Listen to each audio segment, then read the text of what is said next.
So I didn't come from a sales background. I'd never run a business. I was like fresh, right, starting out. And so like a lot of mistakes as the CEO or whatever your role is at that top level, when the problems can't get extinguished out by everyone else, they get put on your desk. And then I see myself responsible for having to get that fire out. I just think naturally I had an observation around if you want to get better at something. Welcome to the Level Me podcast, where we rise to the level of those around us. And today, Mr. Benjamin Handler. Can I call you Benjamin? You never call me Benjamin. Well, I am today. Benny, welcome. Thank you, brother. For those of you who don't know Mr. Ben Handler, he's a very curious guy, as you can tell by his shirt, Mr. Curious. But Benny has essentially revolutionised and brought the entire buyer's agent industry to Australia, which, if you don't know what it is, essentially in America or the UK, about 45% of transactions have both a selling agent and a buyer's agent who represents the buyer. And up until today, it hasn't really been a massive thing in Australia, I would say.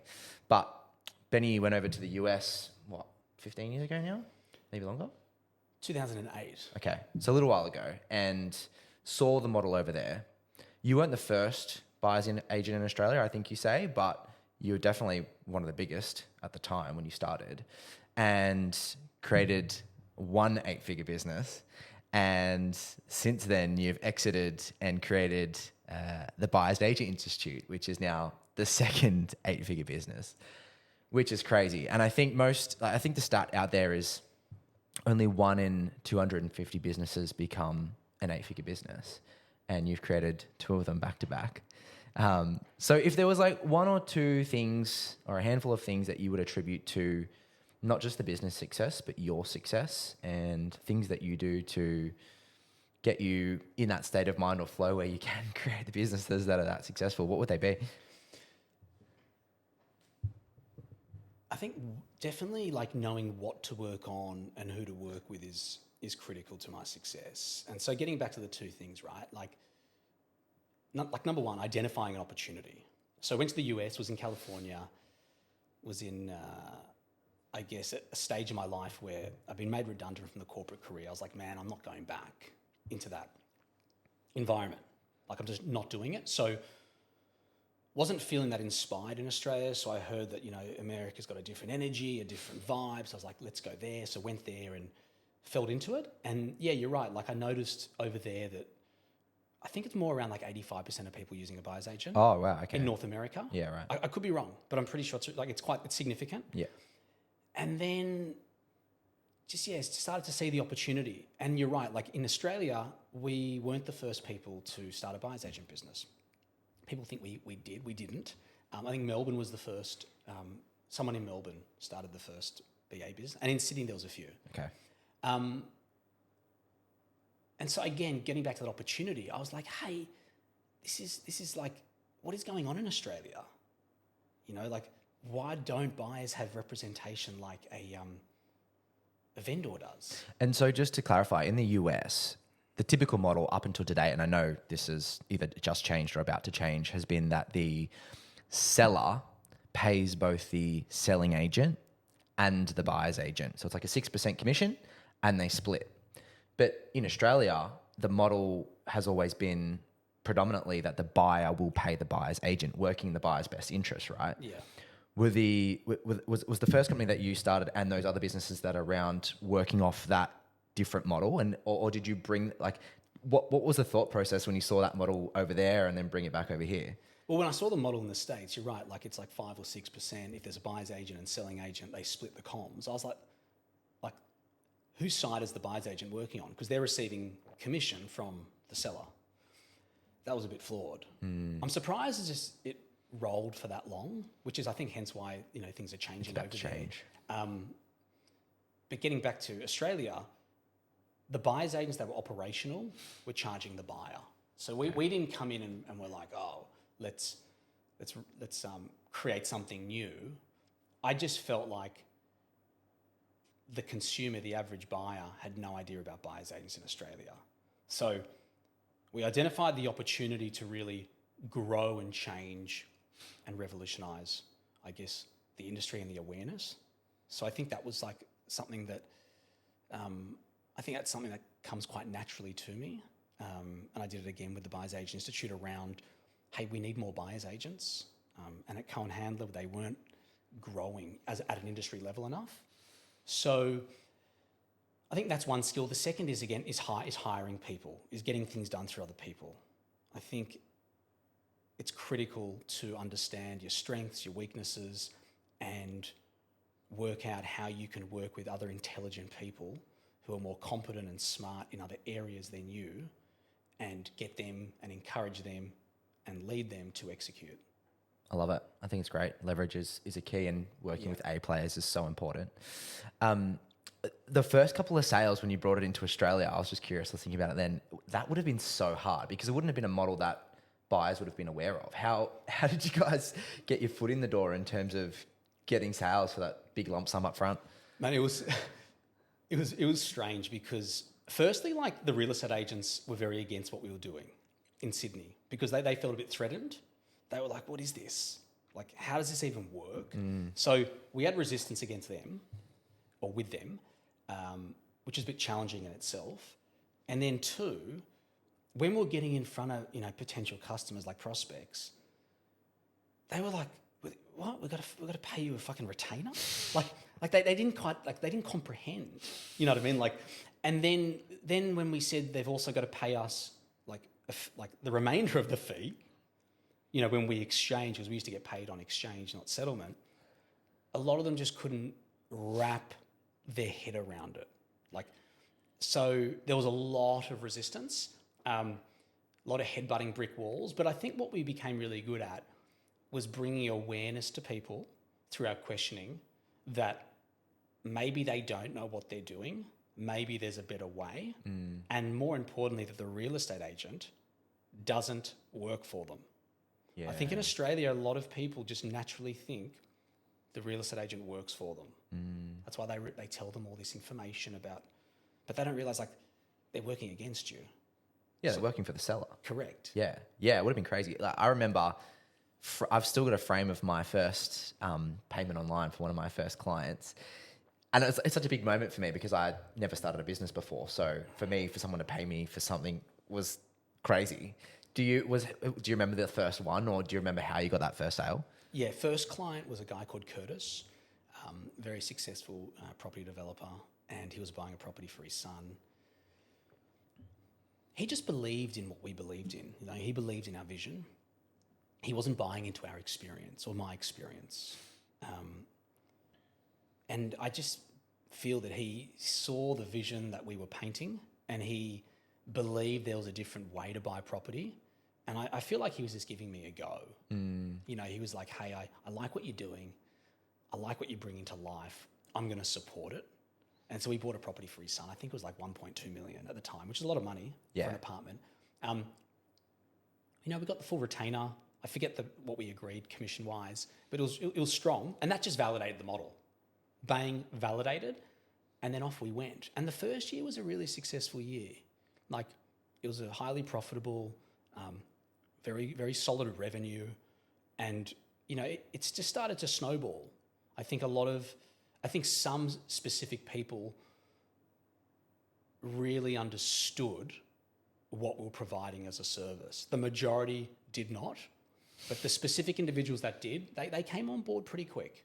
Do you feel like it was more the high end of the market that would adapt to it? Like, obviously they don't have all the time in the world to go out and buy their property, do the negotiation, do the due diligence, all that sort of stuff. Was it more of a higher end of market who are like, I can pay someone for their time to go and buy and source a property for me? Or was it a bit of a mix? I'd say year one for our clients was high net worths. Okay. I would say it was high net worths. Yeah. Combination, lack of time, value outsourcing. I'd say value outsourcing would be a big one. Opportunistic. Hey, like, I feel maybe you'll be able to get me a better property. Just based on you're spending more time every day doing this, the probability of you getting a better outcome than me is higher. I reckon that's how they're thinking, some of them. So a lot of our purchases, year one were like 3 mil, 4 mil, 6 mil. But then it started to change from there, right? Like, it wasn't a service. And as you know now, it's not a service for the rich and famous or high net worth. But it definitely started like that for us. Okay. And you had a co-founder with that business, yeah? Yeah. And did you go to the US together and see the model, or did one of you go over and want to bring it back? Both were there separately. Okay. At separate times? No, we were there at the same time. Okay. But didn't know each other. Oh, wow. And yeah, so I was just there seeking opportunity. He may have been as well at the time. I'm not sure exactly the reason for the trip. And then we actually got together with an American dude from LA, and we were like kind of in discussions around like a three-way style of business. Okay. We're playing around with all these ideas. And then effectively we kind of just came back to Australia, said, hey, now let's execute here and kind of scrap the whole US style of big picture thinking what we were looking to do. Okay. And just went, boom, let's focus in on. In Australia. Yeah, let's focus in Sydney step one. Lovely, man. Yeah, that's it cool. was fun. Focus on a market. So yeah, big year one. And then I think by the time you exited, you had scaled to how many, like 80 staff? I think like our head count got to like around 72, 75. Okay. And doing some big numbers. So walk us through the journey of building that business. I mean, working with some high net individuals would have been really cool, and validating the product to start with, or the service to start with, would have been unbelievable. But what were some of the things that, had you started a business before? No. So when I started CH, Kind Handler, so I didn't come from a sales background. I'd never run a business. You know, I'd never worked in traditional like real estate sales, like as a buyer's agent or selling agent, or went through that like on the sell side hierarchy of like working in property management or, you know, that style of chain. So I was like fresh, right, starting out. And so like a lot of mistakes, you know, a lot of learning, very volatile in terms of, you know, how the mindset would move. It was just one of those typical, you know, founder stories where you're just basically, you know, you know, just hanging to different bars, you know, like a monkey, like literally just trying to like work it out. And a lot of people didn't believe what we were bringing to market. Like a lot of people didn't quite understand it. Like whether it's a real estate agent or a standard person that we're having a conversation with, they didn't really see the opportunity and the vision. So there was a lot of resistance. It wasn't easy because a lot of people didn't believe it. They were like, just a buyer's going to pay you what? Like, why would buyers pay you? Like, how is this going to work? And so I think it was just a lot about sticking with our gut and sticking with the vision of what we believed we wanted to turn it into, which I think for me definitely made me resilient, helped me persevere and just stay on track. And how did you continue to market or convince people about the product? Was it more, did you have a lot of referrals at the time and like it was just friends of friends, or how did you grow the business to the size that it was and get people more accustomed to the whole model? So we spent very little money on marketing to begin with. Like we bootstrapped very low cash. Like so I put in like $5,000. Oh, wow. Yeah. Like the business can start, in my opinion, with very low capital if you structure it correctly. So getting back to the question on how we kind of started, you know, deploying customer acquisition, it was through referral partners. So my natural train of thought was, who's got customers that we can serve, right, that we can add a lot of value to. So real estate agents didn't like us to begin with. They were like, hey, you know, like they were quite threatened, like, because, you know, they work their buyers, especially the ones that do it well, and they're kind of like, they're our buyers, which is fair enough. So mortgage brokers were a critical component of that referral partner tree. You know, they've got customers pre-approved.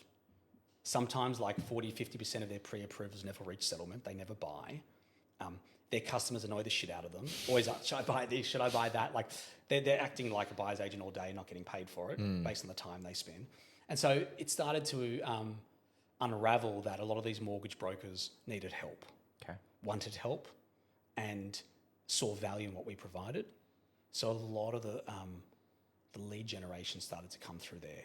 And did you then, like, what was the transition period between going, I mean, obviously you're still direct to consumer and marketing that way or selling that way, but when did the light bulb moment go where, okay, brokers is definitely an avenue to go down. Did you start to go quite hard on brokers quite quickly from there, or was it just a slow? Yeah. So for me, brokers was big. Okay. Like I really believed that their model was broken. Again, I had a vision around the mortgage broking model, which was Mr. or Mrs. Customer goes and gets pre-approval. Then the broker is effectively there praying to the gods that buyer or buyers can buy. And if it's a hot market, it's very challenging. And so I thought that was broken, that they didn't have control over their customer getting a result. So I really saw that as a problem. And I saw it as a problem that they were getting called all throughout the day around, hey, should I buy this? What should I, or like all this unpaid consulting. And then I started to unravel that a lot of their pipeline of pre-approvals never got to settlement. Oh, wow. So I started to see all these holes and I started to feel a certain way. And then I started to open up conversations with brokers and share my perspective. Some didn't agree with it. Some really agreed. But the ones that resonated, they really kind of believed what I believed, and we worked together, and it was very helpful. And we also worked with Westpac. We did a lot of work with Westpac. Cool. We did a lot of work with Macquarie Bank. I think as well we did ANZ. Like, you know, some of these big banks started to really recognise the opportunity. And like for Westpac, we were not only presenting to their customers, but to their employees. Oh, wow. Yeah, so it was really fun. It was good. Started to become a more B2B sort of focus with working with their clients and building it up from there. Yeah. And so obviously like 72 people is a lot of heads. And I can't imagine what it would be like to have to manage that. I mean, I know what happened. How long were you at CH for? I think it's just around 10 years. Or Okay, so it was quite a while. Yeah. Under 10 years, sorry. Under 10 years. Do you remember your first hire? Yeah, I think it was a guy called Rob Geddens. Okay. Who's a good dude. He's running a buyer's agent business now in the East in Sydney. I think he was our first hire. And how's that whole process for you of hiring someone and having some work underneath you? You're winging it. Yeah. Like, you know, there's no leadership, there's no management in terms of the skill that's been developed. You know, I was probably a lot more in my head then, so I was making sometimes the wrong decision. I wasn't kind of feeling into things correctly. But it was fun. Like, you know, you learn by making these mistakes. You learn by these style of experiences, right? And so I used to enjoy making mistakes, you know, because it's how I would learn. Yeah. Because I didn't want to repeat it again. So, but hiring's always been challenging. Like, for me, you know, it's never been an easy process. Yeah, well, I mean, it was one of the things that you mentioned is key to running a successful business. Yeah. And I think through hiring 72 people to start with the business, was there, like, are there a few things now that you go, okay, that's a massive red flag, or you kind of search for those things as they start to go through? The biggest red flag for me is when intuitively, like in my gut, I don't think the person's right. Okay. But then through conversation, through, you know, everyone's on stage when you're in that process of recruiting, even though we had a recruitment team, etc. Okay. But if I would get in front of someone, like they're on stage, right? They're putting on a show, typically. You know, they're pitching. Yeah. And so the biggest mistakes I made was when I felt it wasn't right, but then they won me over through their dialogue. Through their performance. They typically never worked out ever. Interesting. I don't think I can recall a situation where it worked out. Okay. And I suppose now, do you go through the process of, do you hire fast? Will you just not hire that person anymore if you have a bad gut feeling? But what if you hire someone that you then feel is a mistake? Do you pull the trigger quickly to go, I don't think this is going to work out? Yeah. Yeah. Just cut them off. Eliminate quick. Yeah. Yeah. Because it snowballs into bigger problems. Yeah. And that's hard in itself around decision making, around you know, knowing when to pull the plug out. I think that's a skill in itself. Like knowing when to say no. I think, but knowing when to make those difficult calls. I think that's really an important skill set I think, of an entrepreneur, of someone who can recognize there's an issue and doesn't let that issue foster any longer. Yeah. Because the easy option is to sometimes, like say, you don't have a replacement, or you don't have the capital in terms of you don't have resource to help you hire, as an example, and that you need to start hiring yourself. Like there's sometimes all these factors as to like maybe why that problem is more of a problem.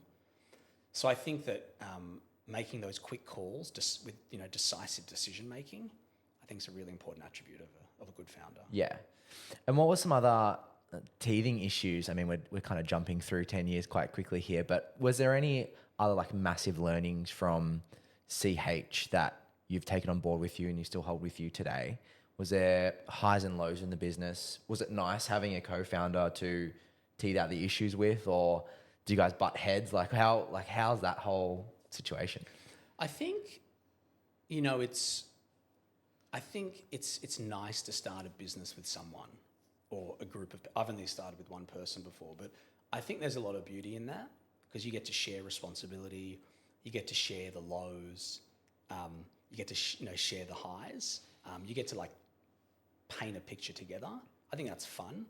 But then as you grow, like as you evolve, your individual visions can change, which obviously can impact the collective vision. You grow as a person. And so I think for me, whilst I enjoyed experiencing a partnership in this current business, like I've definitely enjoyed the autonomy and the freedom of being a sole decision maker, and then utilizing mentors, coaches, surrounding myself in circles with specific people that I want to associate with, has kind of combated not having a partner. But I think there was definitely a lot of highs and lows. I think running a business, I like to think of myself, as a founder, right? That you've got a team of people that are extinguishing out problems all day. There's always problems, and you want to look for the problems because the problems create opportunities. Like you want to dig for the problems, and really be fanatically obsessed with the problems. And then as the CEO or whatever your role is at that top level, whatever you want to call yourself, when the problems can't get extinguished out by everyone else, they get put on your desk. And then I see myself responsible for having to get that fire out. But the team of people, they're doing the best job they can to kind of eliminate them. On the ground, yeah. On the ground. So I think there's always going to be those ups and downs, right? And I think you've got to try and soak yourself and marinate yourself in all of them, because there's so much beauty in all of it. Was there a lot of fires at the end of CH that you were dealing with, or was the business kind of humming? The business always did really well. Typically did very well. It was very profitable from day one. I mean, there's always issues around people. Like you're in real estate sales, right? It's there's always people problems. Yeah. Around dealing with sales, working in real estate. I think overall there was so many situations throughout that time, right? Like that I think were unique to itself around learning, which then obviously has propelled me to start new businesses, right? There's just been so many incredible situations where I was like, how the fuck did this happen? It could be around a strategy that we thought was going to work. And, for example, we went to the States and opened up an office in LA. We had a guy running the office for us. And I guess I'd say the main reason we wanted to do it was because we met in LA. The idea was ideated there. So the strategy was let's go there. And it started to work. I can't recall the detail of how it was working, whether we were charging the buyer, to be honest with you. I can't really remember the detail of it, but it was revenue producing. But then after a while, we just had to pull it. We were just this is it's eating our time. We're injecting capital into this marketplace, into this new growth center. What are we doing? Let's refocus our attention into an area where you can execute harder. And so I just think there's just so many opportunities just to learn from, which are just so amazing. Yeah. Yeah, well, it's not really shiny object syndrome because it's still in the buyer's agency space, but it's a market you didn't know, right? And so it's kind of like, well, why don't we focus on the markets that we know and where we're central to? Yeah. It would have been cool if it took off though. I reckon it could have taken off. What year was this within the business? Like, was it early days or kind of halfway through? Could have been like 16 or 15. Okay. Yeah, so it's like a little bit down the track. Wasn't straight away. Wasn't straight away, no, but like, I think it was just one of those, again, it was a cool thing to do. It sounded fun. And it was fun. Like, we went over there and like spent time there and had a team there. It was like a team of 6, but I don't think it could have been more thought out. Yeah. Well, who doesn't want to have a shop in LA? That's it. I love it. Well, you touched on a few things there, and I think I kind of want to, before we jump into business number 2, is give a little bit more of a background of Benny Handler that we know today and love today. So I got 2 stories. The first story is when we first met face to face. I was flying into Sydney. I think it was when I was still drinking, and I had my friend's Bucks party. So it was a big night, and we were catching up early. It was like 7 o'clock in the morning or something. And I remember waking up, and you were going to come pick me up because I was flying in, and you called me in the morning, and you were like, "Hey, Jordie, just so you know, I don't actually wear shoes." And I was still out of it. And I was like, "What do you mean you don't wear shoes?" And you were just like preempting me because we were going to a cafe, right? Yeah, exactly. Walked through a cafe without any shoes. And I was like, because you were living in the Southern Beaches at that time, right? Northern Beaches, sorry. Yeah. And I was just like, who is this guy? Who am I going to go meet? But tell me about the no shoes thing. The only reason I think I might have told you, hey, because like I think we met in Balmain. Yeah. Yeah, and I think some people just are like, well, what's this dude? Like, like it's not really normal behaviour. So I don't know. I just stopped wearing shoes. Like when I lived in Sydney at some stage. Like this is before the Northern Beaches. I think it was like when I was living in Potts Point. I just stopped wearing shoes. Oh really? I don't know. Like I think maybe because I just started to feel better. Like just not wearing shoes. Freer. I don't know. I just felt better, and so I just stopped wearing them. Yeah. And so I don't wear them a lot. Like sometimes I'll wear them, but very rarely will I wear them. If you go like to an event or something, you put them on. Yeah, and like there's been times where like I've forgot my shoes. I forgot my shoes. I was going to the airport a year and a half ago. We're going to India, and I said to Rachel, "I'm going to put my shoes outside the front door, or inside the front door, or outside." I forgot. It's just so I can remember to take them. Had the Converse there. Got in the car. We were at our holiday house, so we had to drive to Brisbane. And I forgot my shoes. So I had to stop and buy shoes on the way. But I don't know, I don't really like wearing them. And I think it's just something that some people won't understand, but and I think people who don't wear them, who continuously don't wear them, understand. So yeah. Well, I think moving to the Gold Coast for me, it's a lot more freer up here. Like most people are just coming off the beach or, doing something different. So it's actually quite normal not to have shoes on. I've definitely done a whole lot more. I mean, I still wear thongs every now and then, but definitely don't wear. It is freeing. Just getting your feet in the sand in the ocean in the morning is so liberating. It's cool, man. I like it. But there's science behind it. Okay. Like if you Google magnetism, if not obviously being on concrete, but if your feet are on like sand, soil, grass, there's something around what it does to your physiology of and how you feel. Like there's science behind it, and so like that's why I think I do feel good, because I'm not always, as you know, like where I live, I've got a lot of grass. I'm at the beach a lot, in the mornings and the evenings, and so my feet are actually on sand and grass a lot. Majority of the time. Yeah, which is I think mainly probably why I don't have shoes on a lot. Yeah, well, you don't really need them, right? Yeah. You're in and out. The second story is when I was moving from Melbourne to the Gold Coast, I did a big drive. It's a 2-day drive, and got halfway through to Sydney, stayed in Sydney, and then day 2, I called you and I was like, "Oh, I'm on the way to Gold Coast," and you were at your holiday house at the time. And you're like, "Oh yeah, just come past, like come say hi when you're away, make a stop." It's like awesome. And I hadn't met Rach at the time, your partner. And I rock up to your house, I knock on the door, there's no answer. I send you a message. There's no answer. But I can see in the front door that there's keys just sitting in there.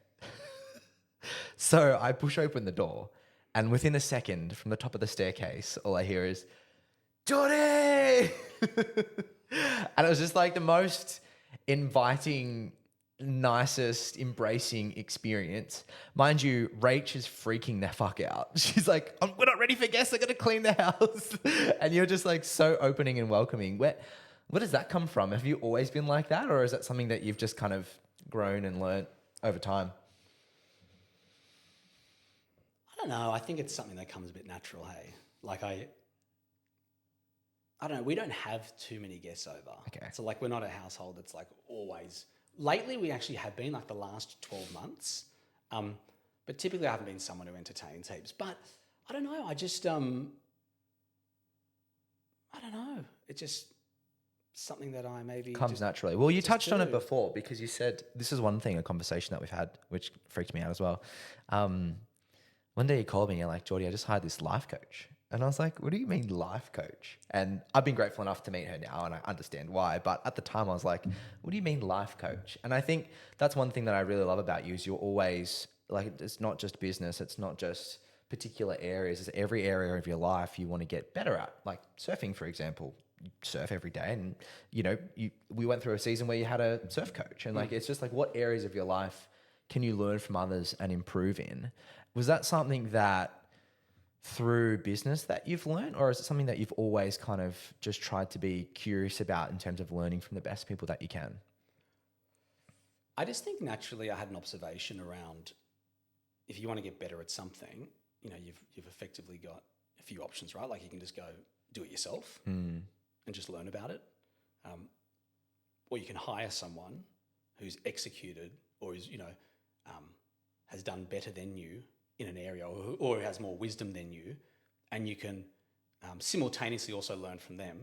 And I feel like, that will get you a better result. Like, hence look at sport, like you look at LeBron James, all these people, they don't like, oh, I'm not just coaches, no more coaches. Like, they've got multiple coaches as well. They haven't just got, their basketball coach, they've got mindset coaches. They've got so many coaches, right? And there's a reason why, because it works. And so I don't know, I just think I naturally just observed that and thought that's a smart way, like, to walk through life. Yeah. I think you said this to me before, actually. I don't know what context it was, but I think it was when you were at CH, you were saying like you used to be a lot harder than you are now, especially with staff members and harder to deal with. Is that, and now like I know you personally, you're probably the most friendliest person I know, but is that something that you've learnt through from a coach? And like, how did you develop and become better at being a nicer person? I think it starts just with like introspection with yourself, like just getting to know yourself better. So I think before I probably lacked, certain leadership qualities. I was putting myself under immense pressure around, I guess self-image and how I wanted to show up and what I wanted to achieve. And I think just as I've evolved and gotten older, I've just realised that you can do all that, but you can be a bit more softer, and you can walk through it with a bit more grace and a bit more ease. And so I just think it's something that developed over time with me getting to know myself better. And that's really important that you say that, because I think a lot of people get into business to start with, especially their first business, to make a whole bunch of money, right? Like, isn't that the main reason? And I think now that you've had two really successful businesses and you're kind of on the other side of that, I mean, what was younger Benny like? Did he have big aspirations to be super successful, or was business just a thing that you wanted to pursue because you didn't want to go back to corporate? Like, where did that drive come from? I don't think when I finished school, from memory, that like I was committed to becoming an entrepreneur. From memory, like I don't think when I was finishing school, I finished when I was 17. Like I was like, I'm going to start a business. Like I don't think that was going through my head.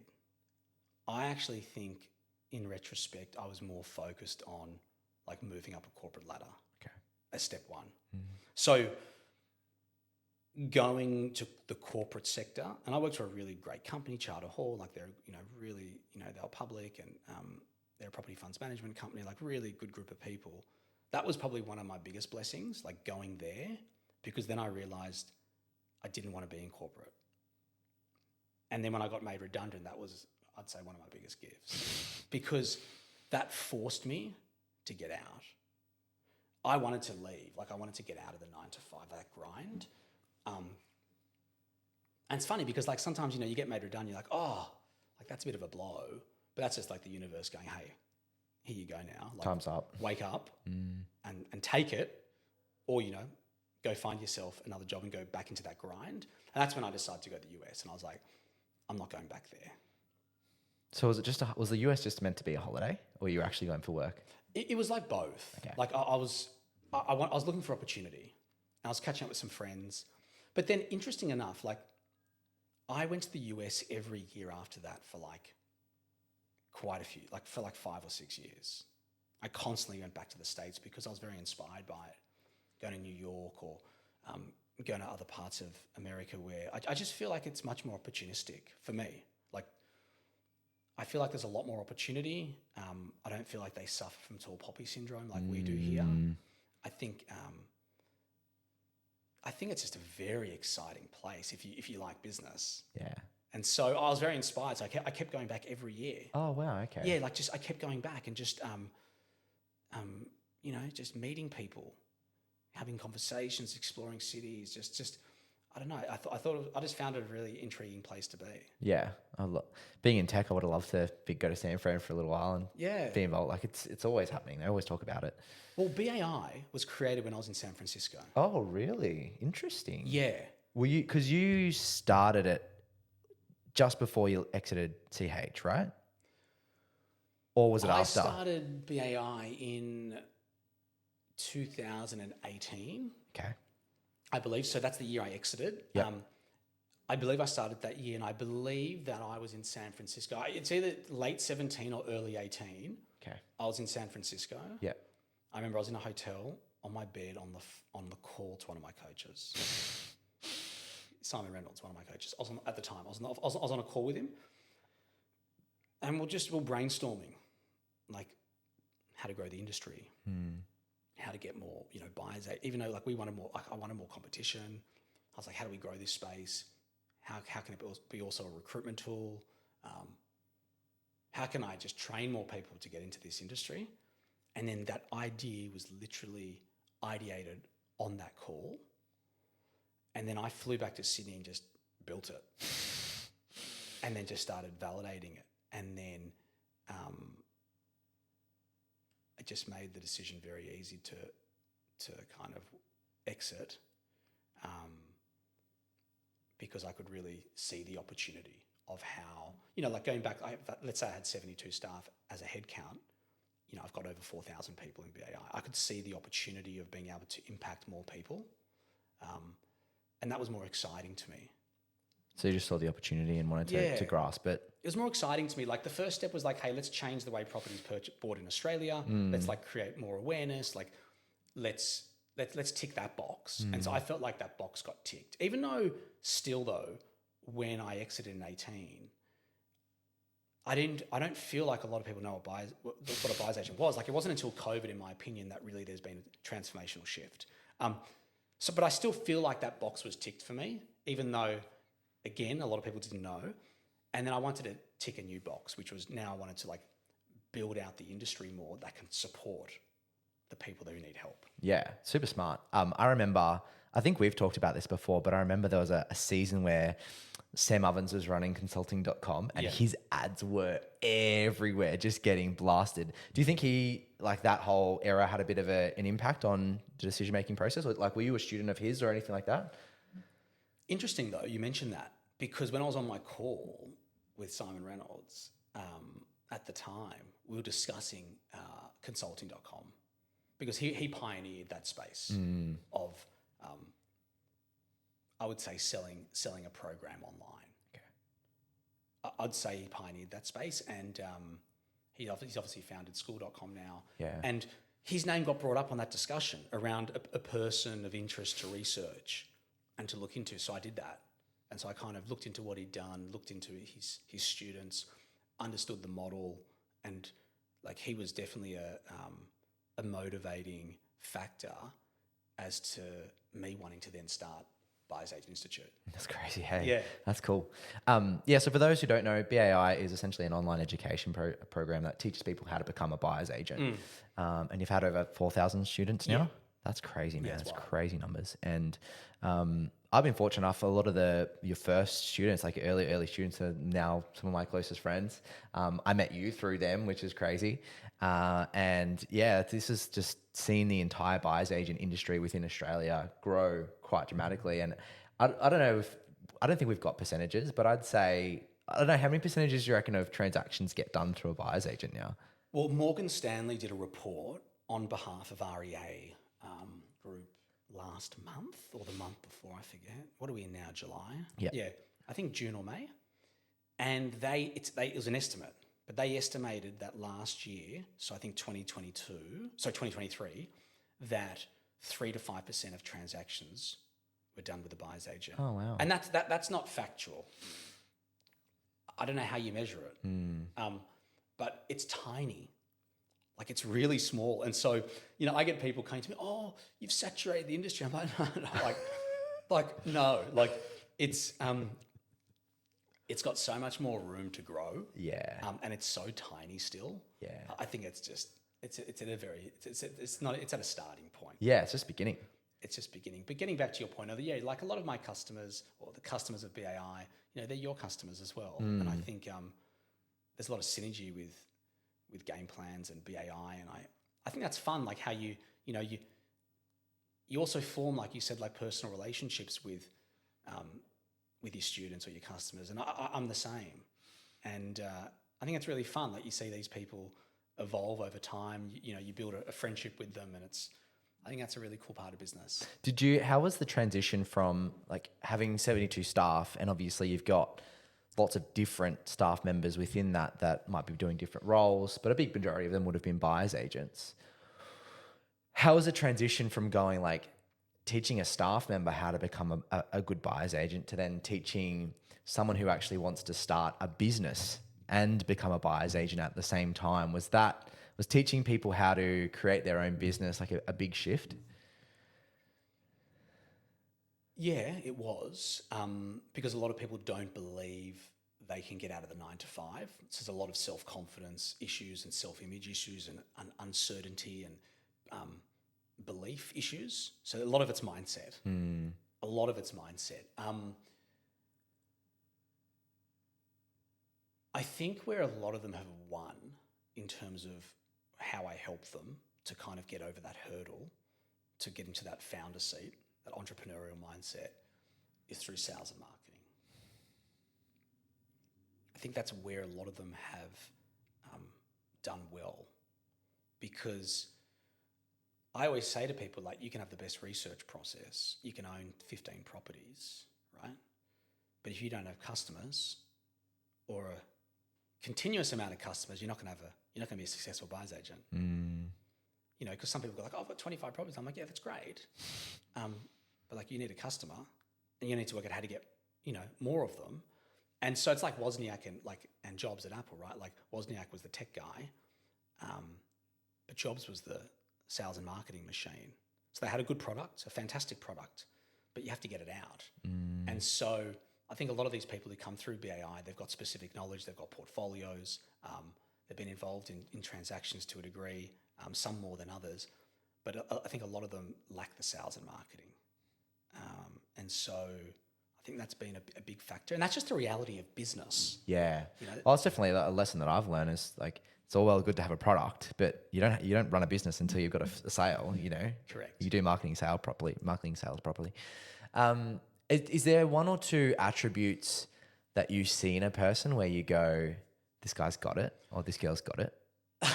It's a funny question. So I've been wrong a lot of times.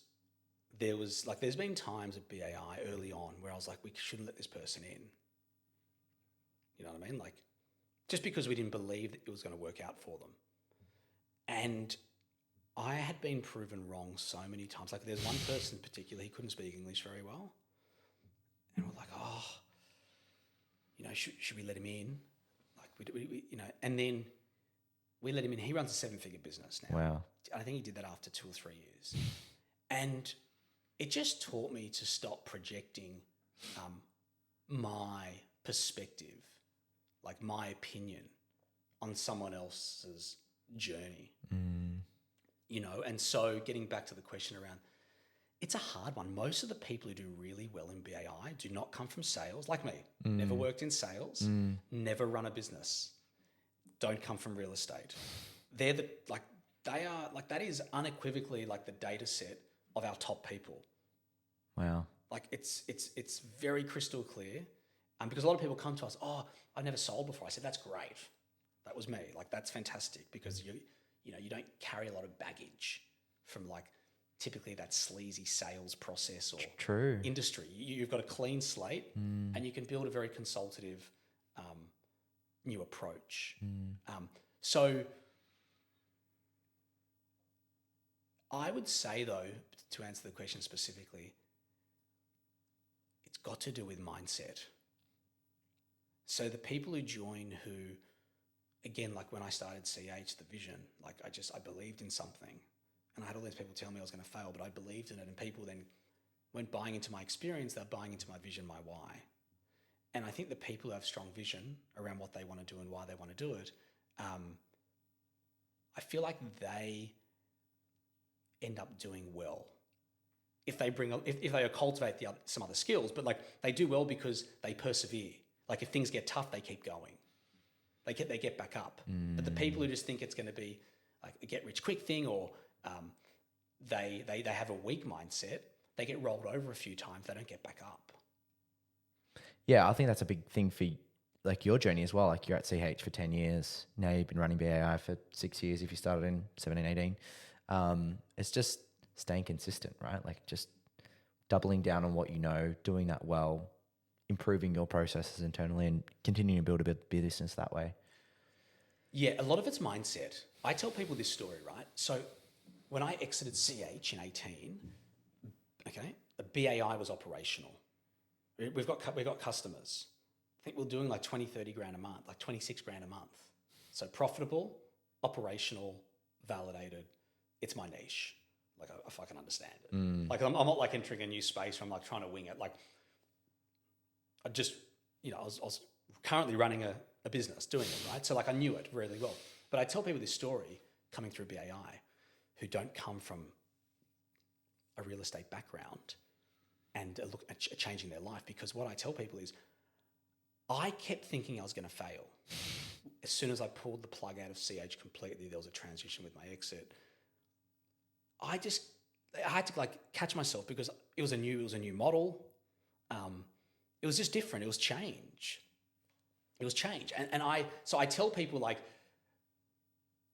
who are coming into this space, like whether they've got an existing job or whatever their circumstance is, that like you're going to doubt yourself. I was doubting myself, and I was operational, generating profit in an industry that I knew back to front, and I was doubting my ability. I just thought I was going to fail. And it's quite common. A lot of there was a study done on billionaires, and a common thread that apparently, I forget the study, that came out of it was that a lot of them believe they're going to fail, which is why they keep pushing themselves. Yeah, okay. And that was just something that I personally went through, you know. How do you break that mindset when you think that you're going to fail? Like if you're going through a tough season with business, or you know you have a bad month, or something doesn't go your way, is there something that you do to reshift, reset, get back into that good train of thought?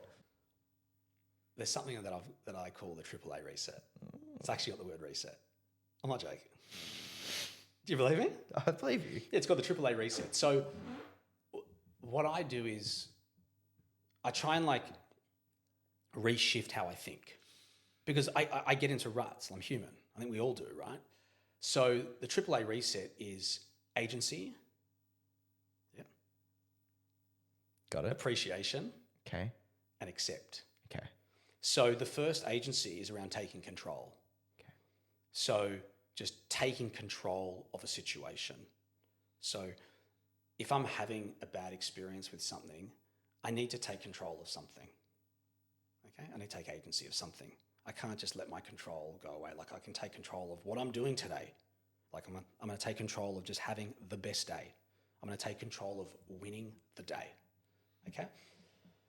Then appreciation. There's something around just like having some form of gratitude around something. It could be two things, three things, but just acknowledging appreciation. Like I've got a journal. I do appreciation every morning. I think it's important because we're like you can get stuck in the disease of more and always want more, but not forgetting what you really want. So there's agency, there's appreciate, and then accept. Acceptance is like accepting what is going on, like surrendering into it.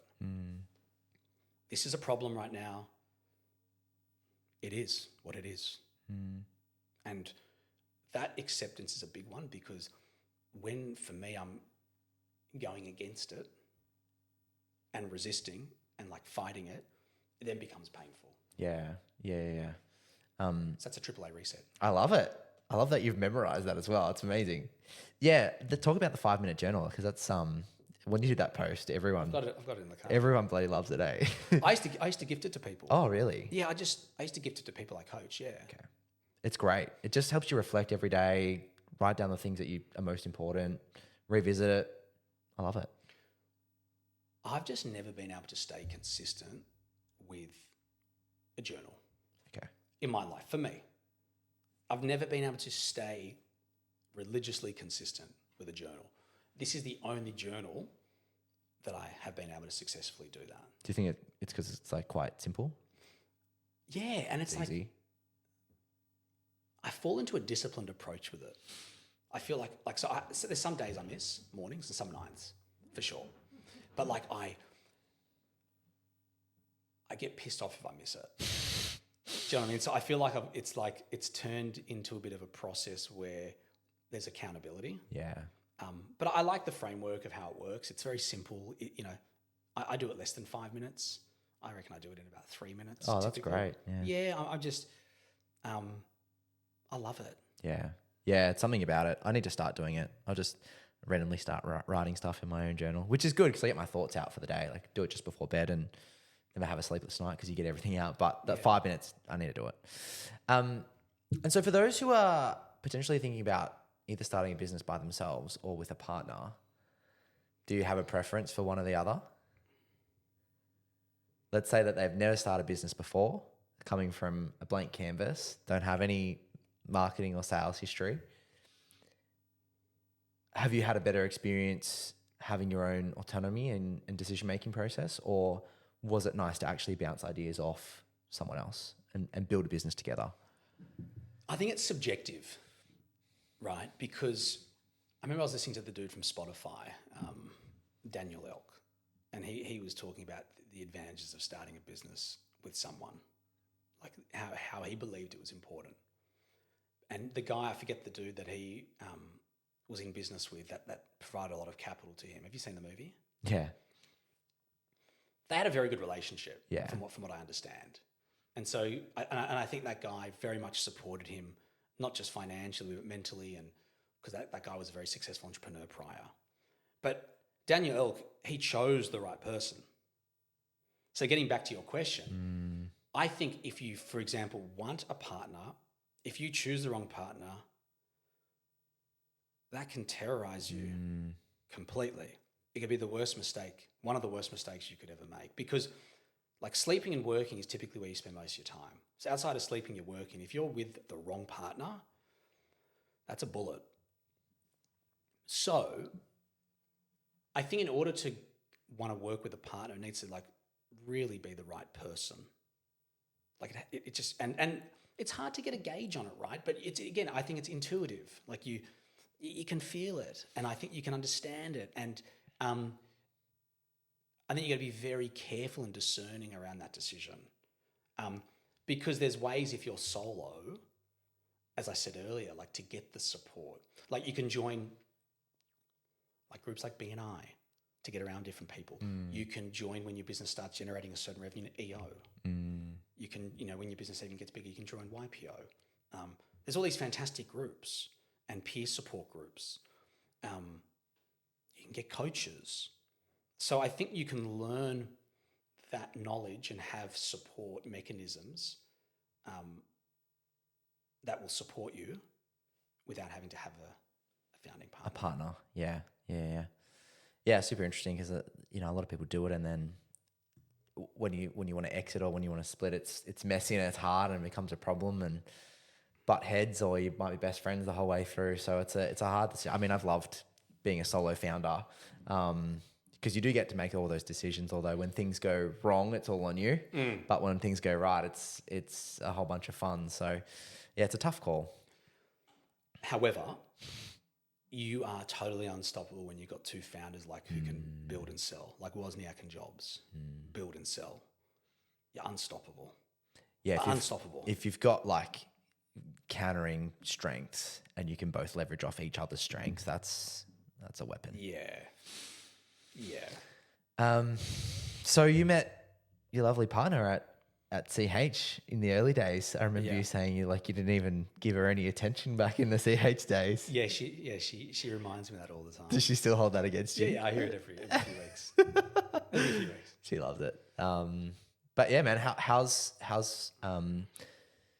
starting a business as a younger guy with another male co-founder, going through that whole like wealth building, business building stage to now being a little bit more relaxed, I would say, and having kind of that like a partner in terms of your life partner in a marriage, and being a lot more focused in terms of like your longevity and having more time for you. Because I know you don't spend a whole, like, how many hours do you work a week? I mean, I don't have a lot of meetings in my calendar. Yeah. But to be honest, like I'm in my head a lot. Yeah. So like, I think for me, like I'm creative, I'm strategic, and so I'm always kind of thinking. So I mean, it depends how you define it, right? Like meetings, it's very low. Like I don't have a lot of meetings in the diary every day. And it varies sometimes, but it's low. It could be like 8 to 11 hours. And do you think that attributes to a lot of your success now because you've got a lot more time to think about your business and got more time in the day? Do you think that helps think about things a lot more strategically rather than like trying to rush to get the next sale? Yeah. And that came from like Jeff Weiner, from ex-CEO of LinkedIn. I was listening to him once and he did a blog post on it as well. Like he was running a company which had like thousands of employees, right? And he used to create a lot of space in his diary for thinking.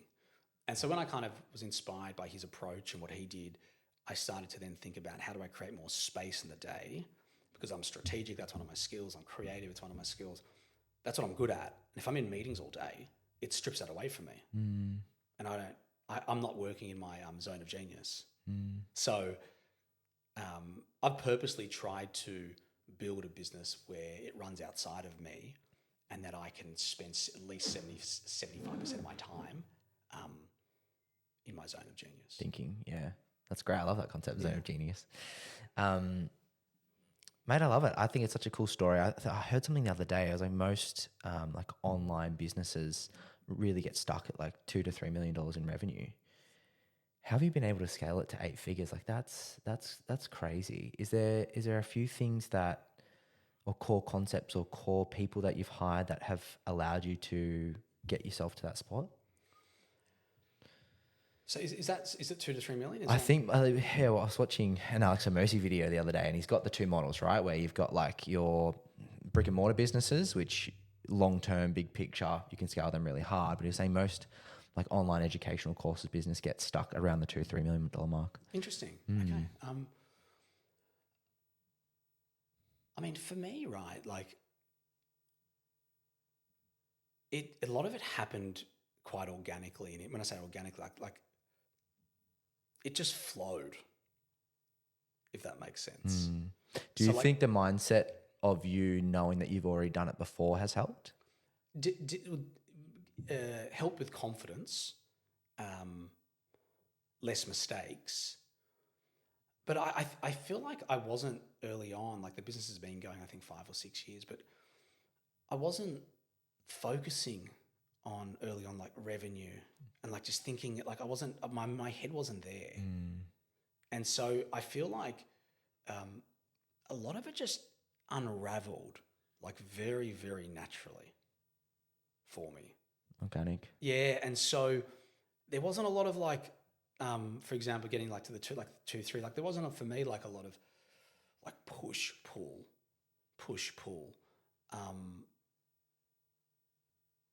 So no, I personally didn't go. I didn't go through that.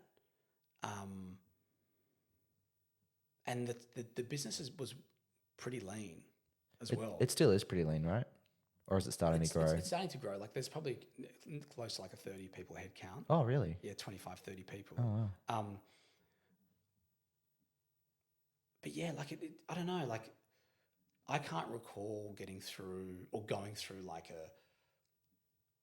a specific price point where it was like early on at that level, like 2 to 3 or 4. You wanted to get to. Where it was like, we're feeling blocked. Yeah. Well, that's interesting because a lot of people feel like they get stuck at certain levels. I think it's like one is 300, then it's 600, then it's 1.2. Like there's always these kind of like levels people feel like they do. Do you get locked? You just haven't felt that? I think if anything, probably under $1 million, I probably started to feel a bit locked. Yeah. There was times, I do recall that. Like, I don't know whether it was maybe at like 800 grand or something. Maybe I started to feel a bit locked. What'd you do to unlock it? I can't recall. Just time? I think just seeking answers, so asking questions, and probably I'm assuming I would have went to people and addressed the specific problem and tried to come up with solutions. I'm always trying to like, what's the problem? Who's got the solution? How do I find out how to get the solution? That's what I love most about you is you're always seeking who's done it before, how have they done it, what's the answer? Yeah. I'm Dutch, right? So I've always been quite tight, and I'm like, oh, well, why would I pay a coach? Like it's just doesn't make like I can do this myself. Why would I pay someone else? Have you always had that kind of mentality of I just want to get the best people involved that I can? I mean, I value that as well. Like I've got a friend of mine who sold a company for like could have been $400 or $500 million, and he's the same. He says the same thing, and he's been so successful that you can't say anything, right? Like in the sense of like it's worked for him. His approach has worked. I just think it comes down to like value. Like I value having expert advice, having expert support, and knowing who I'm engaged. Because like when I hire coaches, I'm quite strategic how I hire them. Like I'm not just hiring that person who's a coach. I'm actually hiring someone who I know is going to have a better understanding of how to get from A to Z than me. Right. And so by me then engaging that person, I just value investing in that. I just see the long-term ROI. I don't believe in like a quick fix. I just believe that long-term, I'm going to get an ROI. Yeah. Well, they've done it before. They've been in those shoes. They've walked the path. That's right. If you just cut through to that answer, then you leverage off their experience. That's right. Yeah. Awesome, mate. Well, it's been an amazing conversation. Thank you for coming onto the podcast and being a very good friend of mine. I'd love hearing your story. I love hearing your journey. I think it's incredible that you've been able to create 2 8-figure businesses. Like it's a 0.004% chance of doing it once and you've done it twice. So well done, mate. Thanks, Jordie. Thanks for coming on. Appreciate it.